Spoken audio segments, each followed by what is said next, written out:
What up YouTube, it's Luca and welcome back to another Minecraft Legends guide. So in this guide I'm going to be showing you how to defend villages.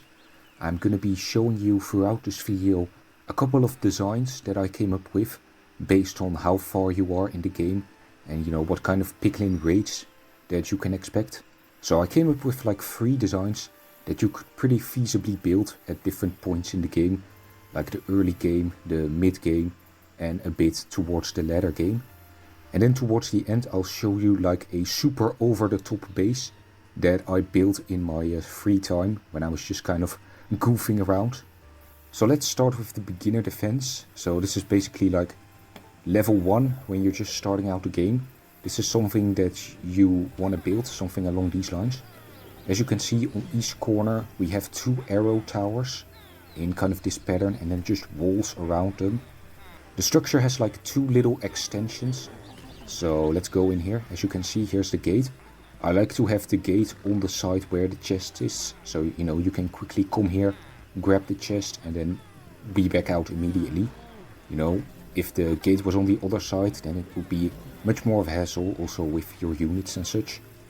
But yeah, the first extension of the structure is for a carpenter hut, to keep your things prepared.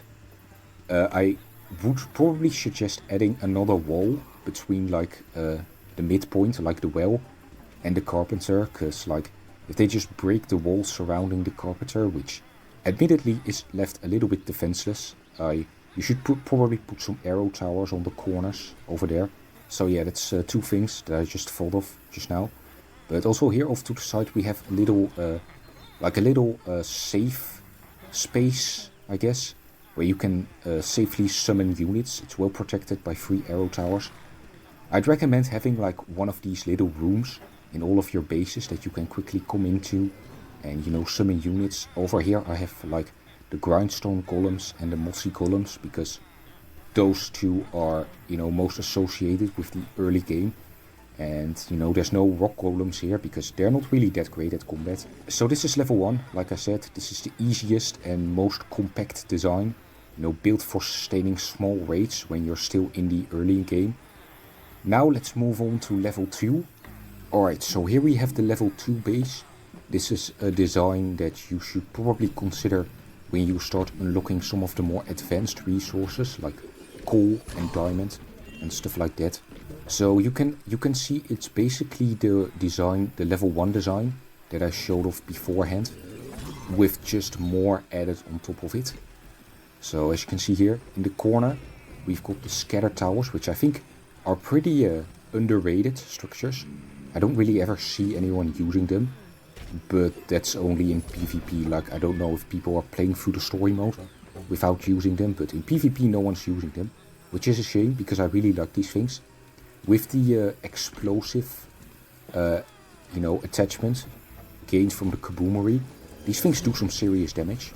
I've seen like 1 round of arrows from this thing take out like a hawk, which is still a pretty tanky unit. And yeah, I think scatter towers probably work best in the corners because that's where they've got like the most range. They're covering 2 sides at once, and I've noticed, I don't know if this is a universal thing, but often like those guys with the bombs that run in and like suicide bomb themselves, they often go for the corners, seemingly, with my bases. So 1 round of these things and well, they're not going to be doing anything anymore. And we've also got these ice traps on the corners to assist the scatter towers and the arrow towers in that are also still standing. And yeah, like I said before, we've also got the kaboomery here, completely zoned off in its own little cubicle. And we've also got the masonry here. This isn't really done very aesthetically, but whatever. We also have scatter towers here at the front gate. But one thing that I forgot to do was implement a room where you can summon units. And I don't really know how to fit it in here, so I guess if you're gonna build this base yourself, then I'll leave it up to you to decide. And over here behind me we have level 3, which is kind of just what level 2 was doing, but more of it. As you can see, we now have 3 scatter towers on the corner. We still have, the pattern from level 1 at the center, and we have kind of just, you know, covered the outside of it in more deadly stuff. So like I said, 3 scatter towers on the corners, and we also have additional arrow towers and scatter towers at the front gate, while still leaving, you know, a big enough space that most of your units can fit through. We have a bunch more ice traps over here at the front gate, and also in this like diagonal pattern at the corners. All of like the little extensions where the different buildings are now protected with arrow towers and walled off, you know, protected by ice traps. You could probably even put like some scatter towers aside from them, because if there's units over here, you know, hogging the wall, then the arrow tower will have trouble reaching them. But that's what the scatter towers excel at, taking things out from close range.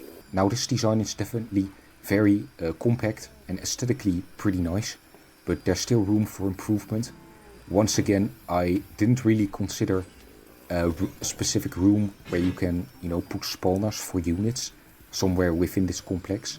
I kind of didn't really figure that that was a good idea until I took a look at my level 1 and thought, yeah, let's do that. Let's put in a room full of spawners. So yeah, I didn't really consider that when building this one. And also there's not really space for a battle drum.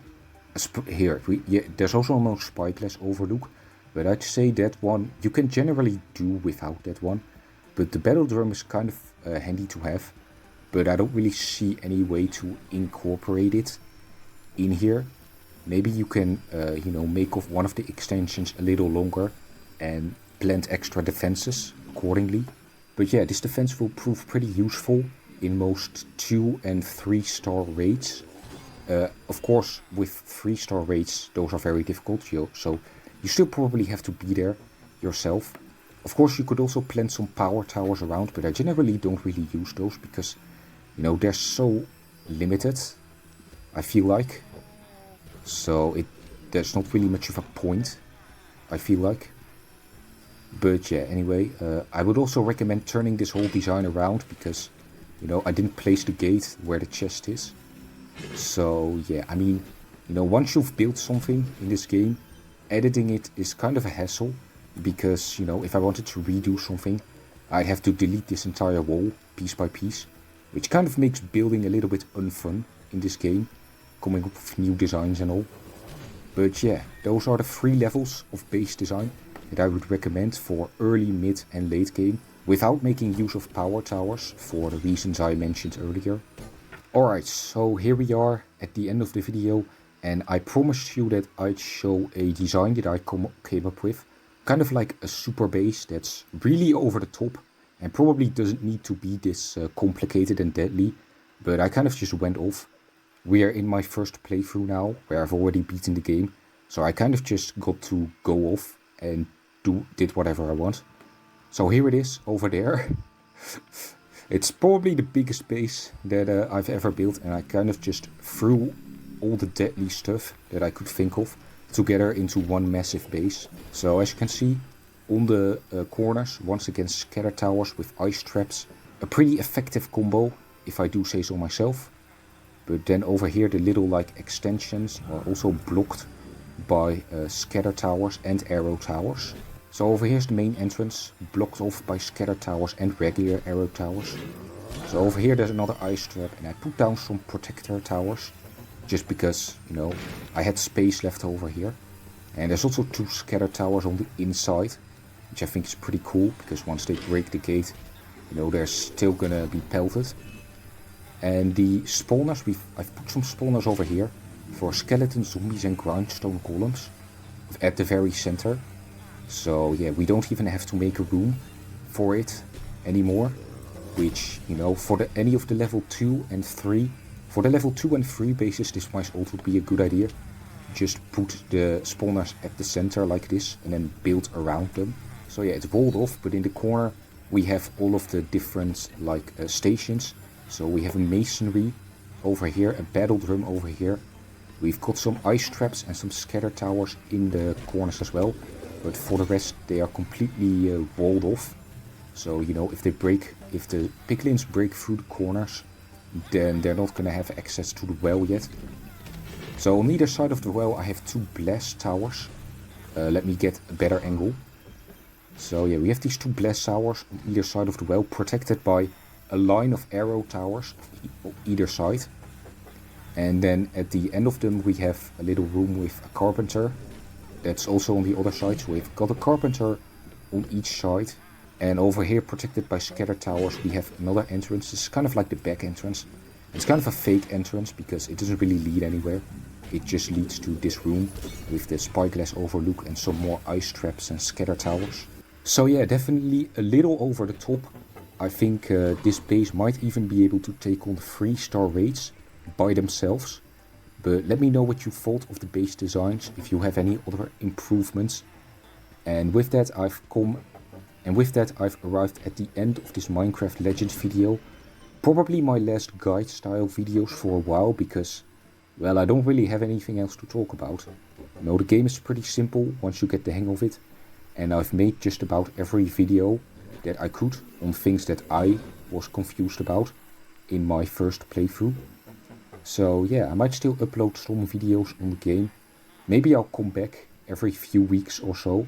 Maybe I'll come back every week or so to show a new creative design for a base or super base.